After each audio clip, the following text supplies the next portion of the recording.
사무엘상 19장 8절 후반절부터 15절까지의 말씀을 가지고 굳건한 인간 관계를 위하여 라는 제목으로 하나님 말씀 같이 나눕니다. 지난 2012년도 연말에 한국의 모 회사가 직장인 1333명을 대상으로 설문조사를 했다고 합니다. 주제는 이것이었습니다. 당신의 직장 생활 중에 가장 불행하게 생각될 때가 어느 때냐? 직장 생활을 하면서 언제가 제일 힘드냐? 그것이 질문이었습니다. 놀랍게도 절반에 가까운 47%가 인간관계 때문에 너무나도 힘들고 어렵다, 불행하다 이야기를 했고, 이어서 22%가 열심히 일을 하지만 인정을 받지 못하는 것 때문에 내가 행복하지 않다 고백을 했습니다. 그리고 14%가량이 내가 받는 월급이 적어서 나는 불행하다 여겨진다 답변을 하게 되었습니다. 여러분, 이 내용을 저희들이 해석해 보면 직장 생활의 행복이라는 것은 인간관계와 굉장히 밀접한 관계가 있다는 것을 저희들이 알 수 있습니다. 실제로 인간관계에서 불화를 가지게 되고 서로 간에 문제가 일어날 때 참 어렵습니다. 그리고 이것은 직장뿐만이 아니라 가정도 마찬가지이고 교회 안에서도 인간관계의 불화는 참으로 많은 아픔으로 다가옵니다. 그런데 오늘날 우리 현실을 가만히 보게 되면은 정말 인간관계는 너무나도 많이 있지만 하나님께서 인정하시고 하나님께서 기쁘게 여기시는 바르고 굳건한 인간관계를 맺으며 살아가는 영혼은 사실은 의외로 많지 않습니다. 그렇기 때문에 많은 영혼들이 정말 사람들 가운데 파묻혀 살아가고 있지만 외롭다고 이야기하고 있고 우울증과 공황장애와 같은 많은 정신질환으로 인하여 아픔을 겪기도 합니다. 게다가 원만한 인간관계가 그냥 주어지지 않는다는 거 누구보다 우리가 잘 알고 있지만 바르고 원만한 인간관계를 위해서 노력하고 헌신하고 이 길을 찾는 경우도 많지는 않습니다. 오늘 본문 8절을 보시면은요, 이스라엘은 이미 각기 장막으로 도망하였더라 말씀을 합니다. 무슨 의미냐면은요, 압살롬의 반역이 전 이스라엘 전체에서 일어났습니다. 그리고 압살롬을 지지했던 모든 유대인들이 이제는 각기 자기의 장막으로 돌아갔다는 것을 도망하였다라고 표현하고 있습니다.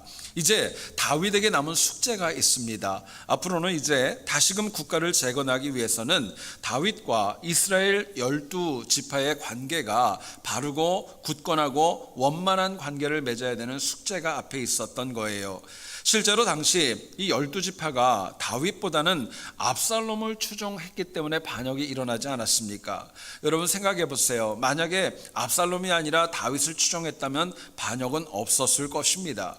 그런데 더 불행한 것은 이 압살롬의 반역이 다른 것도 아니라 다윗이 속해 있던 지파, 유다 지파의 땅이었던 헤브론 땅에서 일어나게 됩니다. 이를 보면 다윗은 자신의 지파 안에서도 바르게 인정을 받지 못했다는 것, 원만한 관계에 있지 못했다는 것을 우리에게 보여주고 있습니다. 이제 모든 어려움과 반역이 정리되어졌습니다. 바른 관계를 위해서 이제 다윗이 노력해야 될 터인데, 본문 11절을 보시면 유다 지파 장로들을 통하여서 다윗은 간절한 마음으로 저 자세를 가지고 유다 지파와의 관계 회복을 모색하며 노력합니다. 뿐만 아니라 다윗이 다시금 압살롬의 사건과 같은 그런 전철을 밟지 않기를 원한다면 유다 지파는 물론이고 나머지 11지파와도 바르고 원만하고 굳건한 관계를 맺어야 마땅했던 것입니다.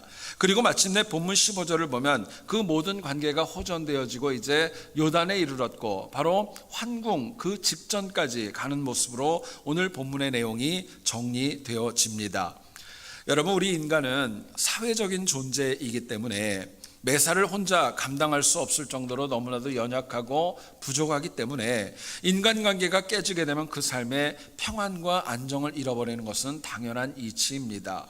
특별히 인간은 누구나가 다 똑같아요. 안 그럴 것 같지만 항상 결정적인 순간에는 내 입장과 내 이익이 최우선입니다. 그렇기 때문에 나도 모르게 갈등이 유발될 수 있고, 그렇기 때문에 인간관계에서는 오늘의 적이 내일의 동지가 될 수도 있고, 오늘의 동지가 내일의 적이 되는 경우를 우리가 얼마나 많이 보는지 모릅니다. 그렇기 때문에 사실은 성경은 인간관계에 관하여 저희들에게 이렇게 도전합니다. 여러분 잘 들어보세요. 인간은요 인간은요 신뢰의 대상이 아닙니다. 오히려 함께 동역해야 될 대상이라고 저희들에게 말씀합니다. 믿어야 될 대상, 의지해야 될 대상이 아니라 함께 협력해야 될 대상이지 믿고 의지할 대상이 아니라는 거예요. 실제로 오늘날 사회는 물론이고 교회 안에 있는 다양한 문제가 일어날 때를 보면 정말 신뢰하고 의지해야 될 하나님보다는 동역의 대상인 인간을 신뢰하고 의지해서 발생하는 경우가 얼마나 많이 있는지 모릅니다.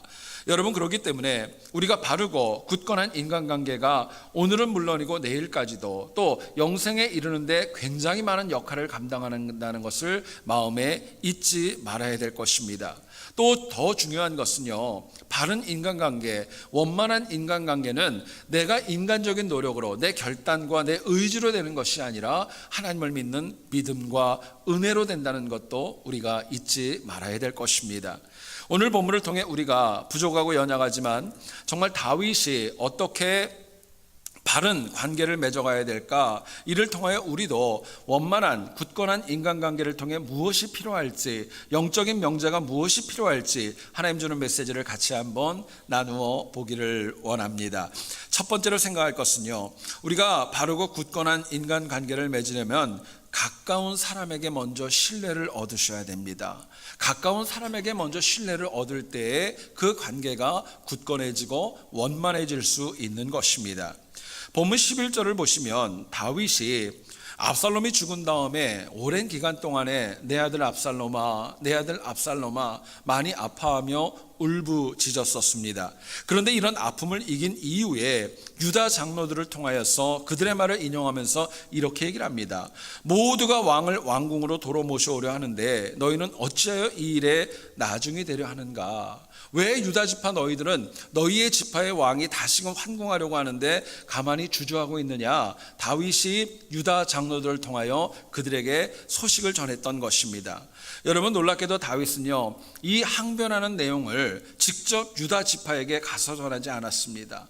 오히려 2명의 제사장을 중재자로 세워서 이 메시지를 전했던 거예요.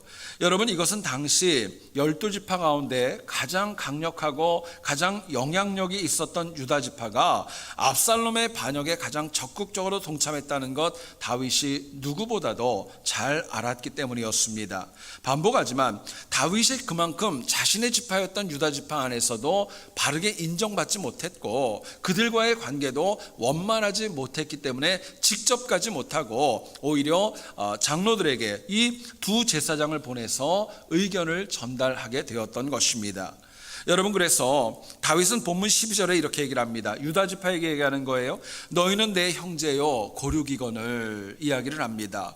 우리는 이 단어를 그냥 보게 되지만은요, 내 형제와 내 고륙이다. 히브리어 원어를 보게 되면 이런 뜻이라고 합니다. 아담이 하와를 처음으로 하나님을 통하여 만났을 때 뭐라고 고백했는지 여러분 아시는지요?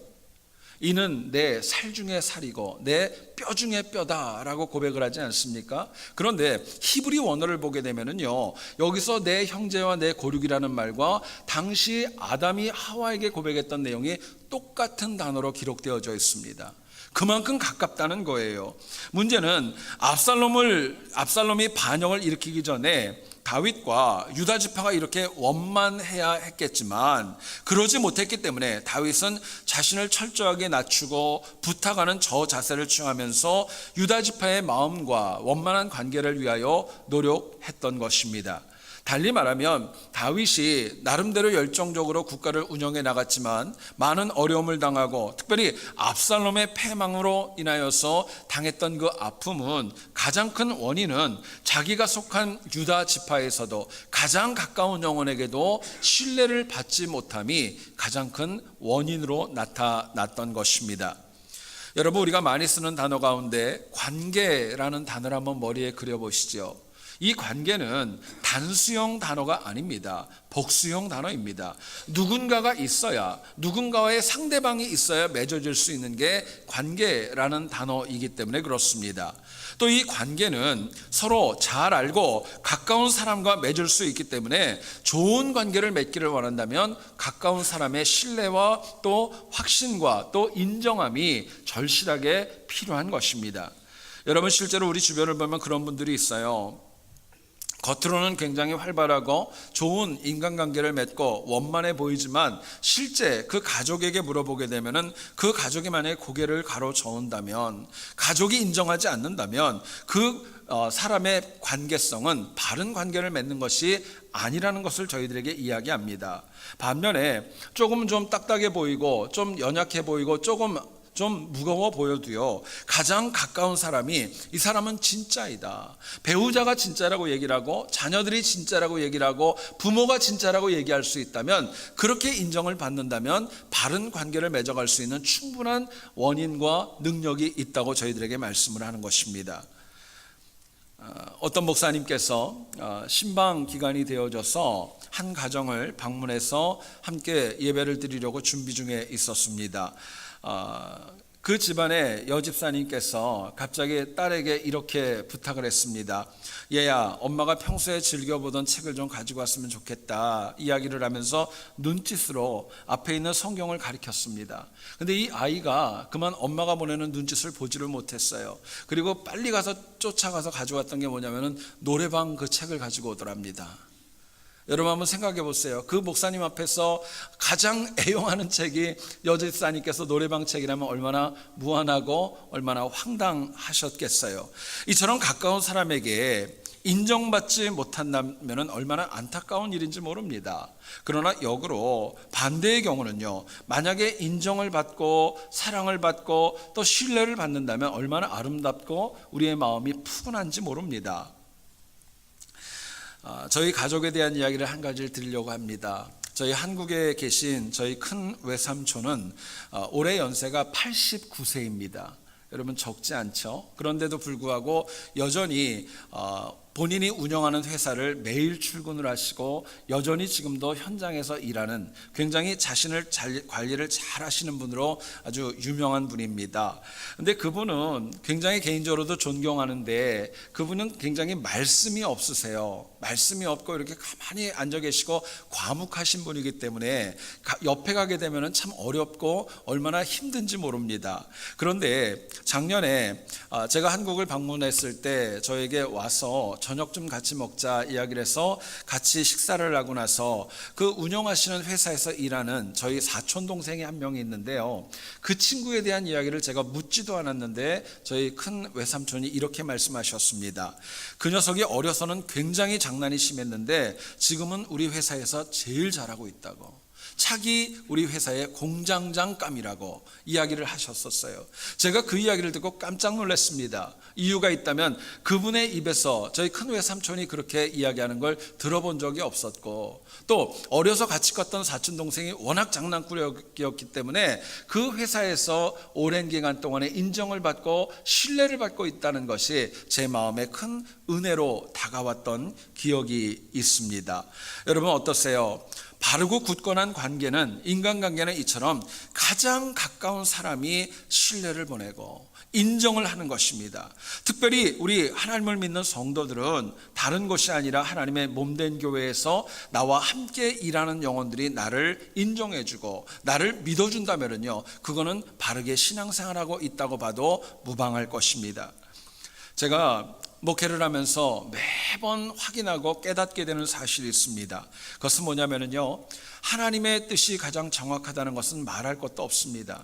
그런데 하나님 뜻 다음으로 우리 교인들, 말이 없고 교회에 오시는 그냥 평신도들의 시각과 생각과 관점이 얼마나 예민하고 얼마나 정확한가를 느낄 때마다 참 많이 제가 놀랍니다. 여러분, 많은 교인들이 그래요. 교회 일을 잘 모른다고 생각할 수도 있어요. 무관심하고 왔다 갔다 한다고 생각할 수도 있지만 가만히 보니까요, 그렇지 않더라고요. 그분들은요, 굉장히 예리하고 정확하게 봅니다. 밖으로 표현하지는 않아서 그렇지 그 마음에 누구를 가까이 해야 되고 누구를 그러지 말아야 될까 이미 결정하고 하나님의 일을 감당할 때도 얼마나 많이 있는지 모릅니다. 여러분, 중요한 것은요, 바르고 굳건한 인간관계는 절대로 내 인력으로 내 생각대로 되지 않습니다.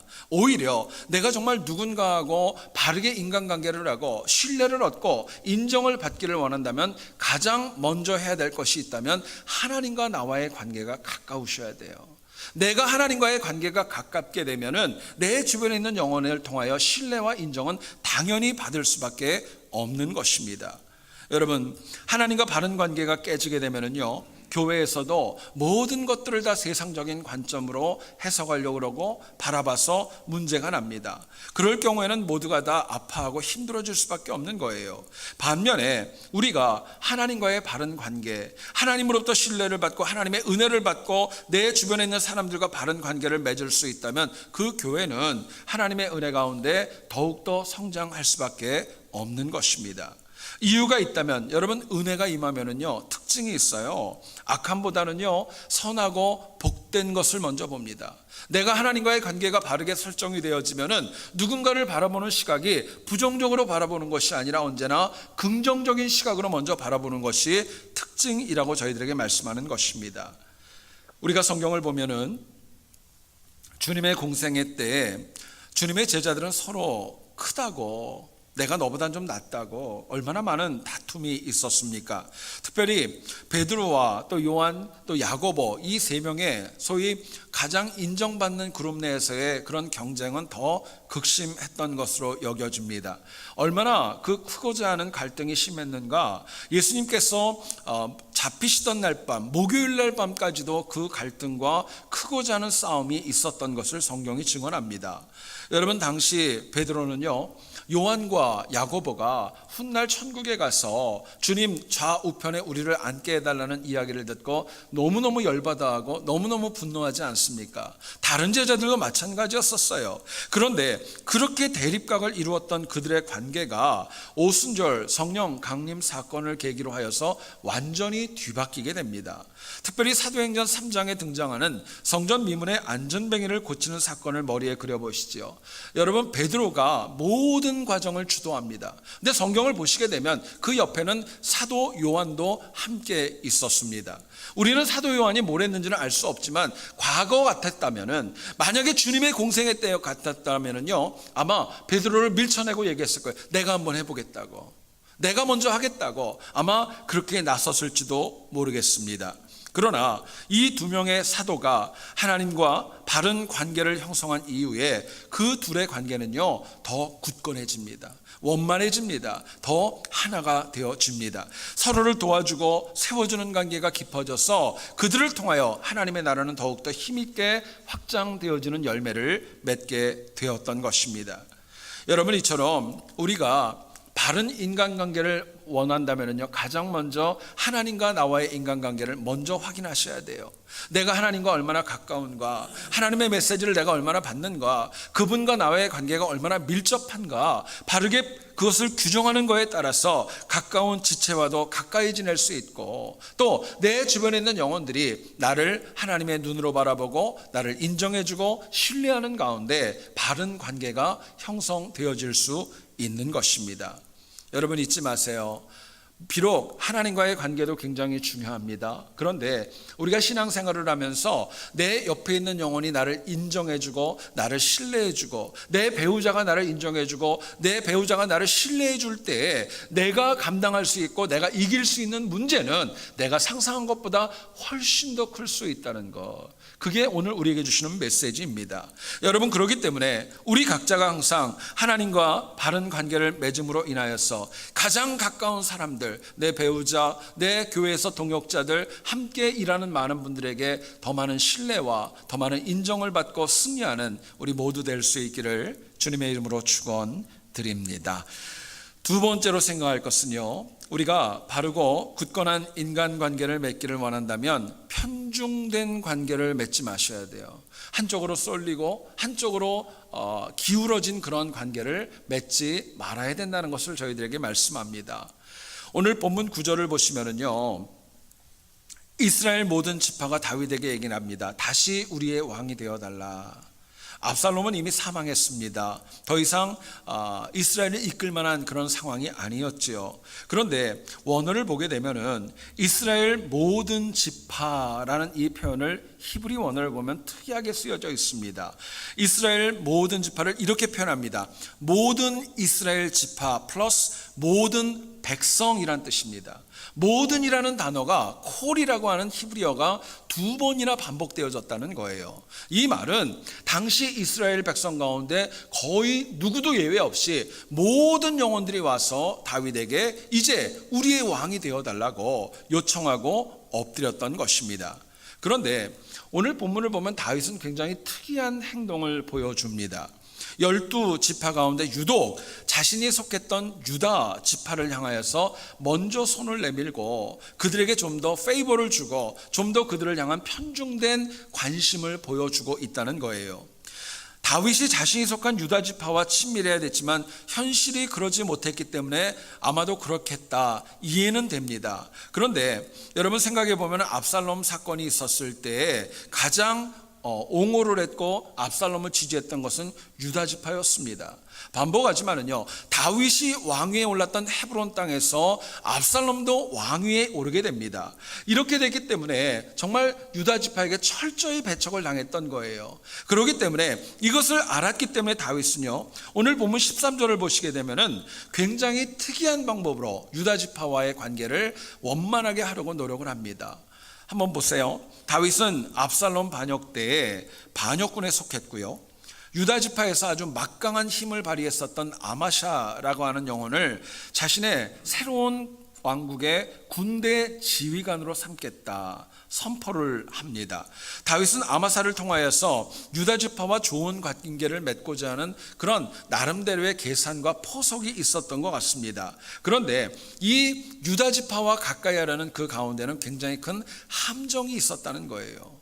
모든 지파가 다윗을 옹호하려고 했는데 유독 유다 지파에 편중되어졌던 그 모습이 나중에는 큰 발목으로 돌아왔다는 것을 이야기합니다. 여러분, 당시 비록 좀 무례했고요, 저희들이 묵상을 했지만 괴팍할 때도 있었지만 다윗에게는 평생 함께 전쟁터를 누볐던 사촌동생이자 또 부하였던 군 지휘관이었던 요압이 있었습니다. 요압이 여전히 생존해 있었음에도 불구하고 다윗은 요압 대신에 오히려 유다 지파를 위해서 아마샤를 군 지휘관으로 일방적으로 임명을 하게 되었던 것입니다. 여러분, 이처럼 12지파 가운데 유다 지파에 편중된 그 선택으로 인하여서 어떤 결과가 났느냐, 이후에 이제 묵상하겠지만요, 또 다른 반역이 일어납니다.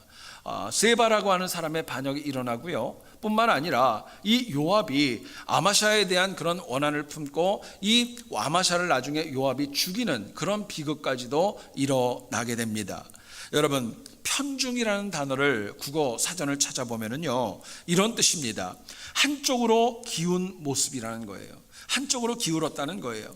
공명정대하기보다는 주관적인 선택으로 불공정한 선택을 내 뜻대로 해버리는 거, 그게 편중이라고 이야기합니다. 편중은요, 한쪽으로는 지나친 관심을 보이는 것이고 한쪽으로는 너무나도 지나치게 무관심을 보이는 것, 그게 편중입니다. 여러분, 그렇기 때문에 나중에 꼭 뒤탈과 문제와 악영향이 발생할 수밖에 없는 거예요.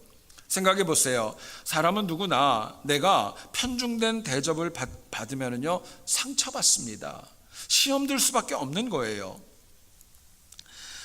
우리 세안교회에 가지고 있는 굉장히 좋은 전통 가운데 이런 것이 있죠. 저희는 토요 새벽기도 후에 우리 교인들이 전체가 모여서 김치찌개를 같이 나눕니다.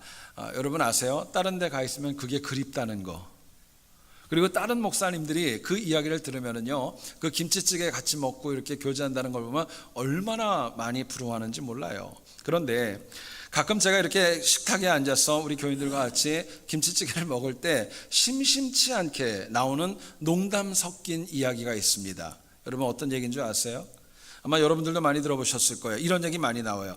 왜 오늘은 집사님 그릇에만 이렇게 고기가 많은 거야? 오늘은 왜 장로님 그릇에 고기가 더 큰 게 들어간 거야? 이런 얘기들을 제가 자주 듣습니다.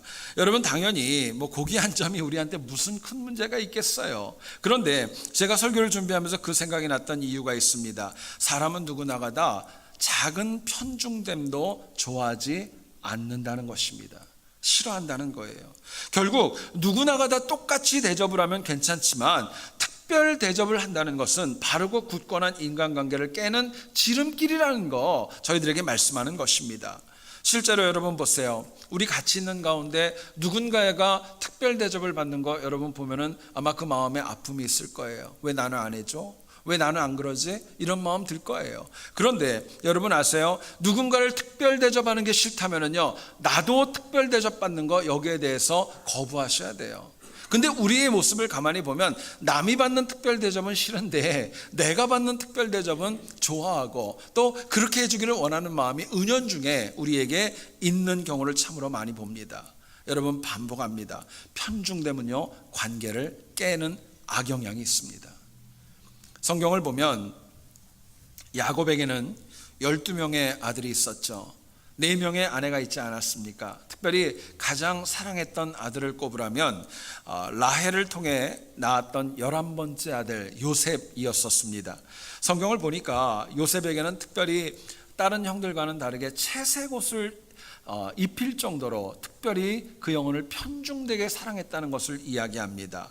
여러분 당시 채색 옷은요, 아무나 입을 수 있는 게 아니에요. 가격도 굉장히 고가였다고 합니다. 눈에 띄는 차별이었었습니다. 그런데 요셉은 이런 편중된 사랑, 특별 대접을 받는 거, 그걸 거부하지 않았어요. 당연하게 여겼습니다. 그리고 그것을 어쩌면 누렸을지도 모르겠습니다.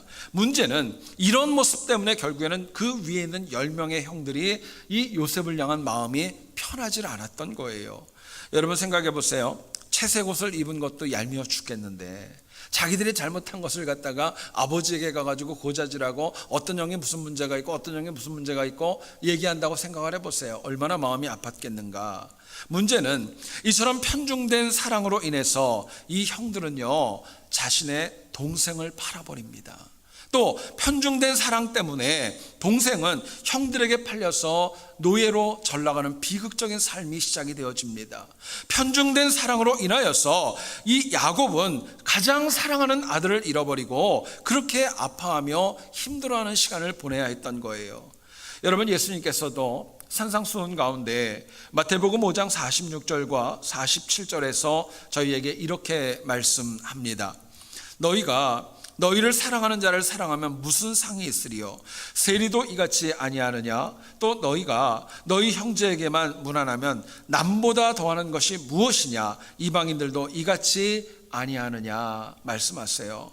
여러분 예수님도 우리 인간관계에 관하여 말씀을 하실 때에 편중되게 하지 말라는 거예요. 나한테 잘해준다고 나한테 못한다고 그러지 말라는 것이고 나 편한 대로 하지 말라는 거, 이거 경고하는 것입니다.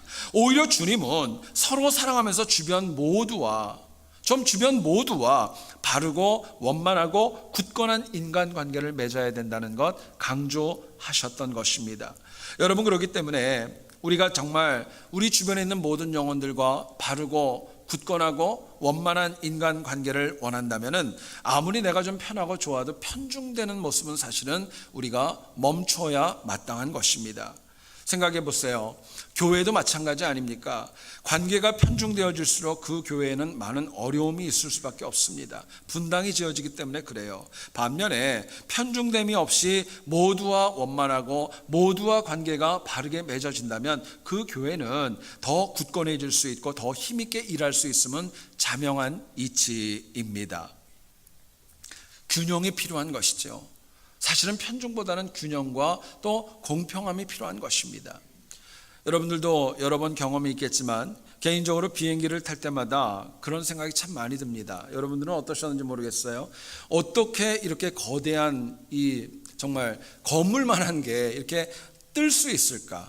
그리고 어떻게 기울지 않을까? 여러분 그런 생각 해보신 적 없으신가요? 누가 그러더라고요. 그거 두려우면 비행기 못 탄다고. 근데 어쨌든 좀 그런 염려가 가끔은 들 때가 있었어요. 그런데 그렇게 크고 무거운 비행기라도요, 날 수 있는 비결이 있답니다. 편중되지 않고 균형을 이룰 수 있다면 날 수 있다는 거예요. 여러분 우리 얼굴도 한번 상상을 해보세요. 우리 얼굴에도 많은 기관이 있습니다. 2개가 있는 것들이 있죠. 예를 들어서 뭐가 있을까요? 우리 얼굴에 2개 있는 게. 제가 너무 어려운 거 물어봤어요? 자기 얼굴 만져보세요. 눈이 2개이고 또 뭐가 2개예요? 코가 2개예요? 콧구멍이 두 개라고요? 코는 하나죠, 장로님. 갑자기 앞서 크게 말씀하셔서. 여러분, 귀도 두 개고 눈도 두 개잖아요. 근데 만약에 이 두 개가 정확한 균형을 이루고 있다면 굉장히 보기가 좋지만, 이게 만약에 한쪽으로 쏠려 있다면 여러분 어떻게 될까요? 그리고 우리 얼굴 가운데 하나만 있는 경우도 있죠. 뭐가 있을까요? 코도 하나고 입도 하나입니다. 근데 어디에 있습니까? 좌우가 아니라 정확한 균형을 이루는 중앙에 자리하고 있습니다. 여러분, 왜 이렇게 하나님께서 균형과 또 중앙에 이렇게 두 개와 하나를 구별해서 지었을까? 어떤 학자가 그렇게 얘기를 하더라고요. 하나님께서는 처음부터 편중됨이 아니라 균형을 전제로 천지를 창조하셨기 때문에, 그렇기 때문에 이렇게 됐다고 이야기를 합니다. 여러분, 실제로 예수 그리스도가 피 흘려 돌아가신 십자가도 균형이 있다는 걸 아시는지요? 정확한 균형이 있는 것입니다. 여러분, 가만히 생각을 해보세요. 균형을 깨는 것, 편중된 관계의 시작은 다른 것이 아닙니다. 내 안에 내 고집이 편중되어지고 균형을 잃어버리기 때문에 관계도 편중으로 흐르는 것입니다. 매사에 내 고집과 내 생각만 주장해서 자기 균형을 깨버리는 편중됨이 결국에는 본인은 물론이고 공동체에 많은 어려움을 유발할 수밖에 없는 것입니다. 여러분, 그렇기 때문에 정말 은혜로운 교회, 성장하는 교회의 특징이 있다면 한 곳으로 누군가에게 편중되어 있는 것이 아니라 모두가 다 함께 균형 있게 합력하여 선을 이루는 모습이 되어져야 된다는 것, 그것을 저희들에게 말씀하는 것입니다. 저는 우리 세안교회에 속한 우리 모두가 다 우리의 심령과 우리들의 삶이, 관계가 편중되지 않고 아름답고 원만할 수 있기를 원합니다. 바르고 굳건한 성도의 관계를 맺어갈 수 있기를 간절히 원합니다. 이를 위해서 우리 자신부터 누군가에게 편중된 관계를 유도하는 그런 모습이 아니라 누구와 있든지 간에 균형을 가지고 하나님의 은혜를 가지고 서로 함께하고 또 굳건한 인간관계를 맺어가는 그 승리가 우리 교회 안에 여러분들의 삶에 있기를 다시 한번 주의 이름으로 축원드립니다.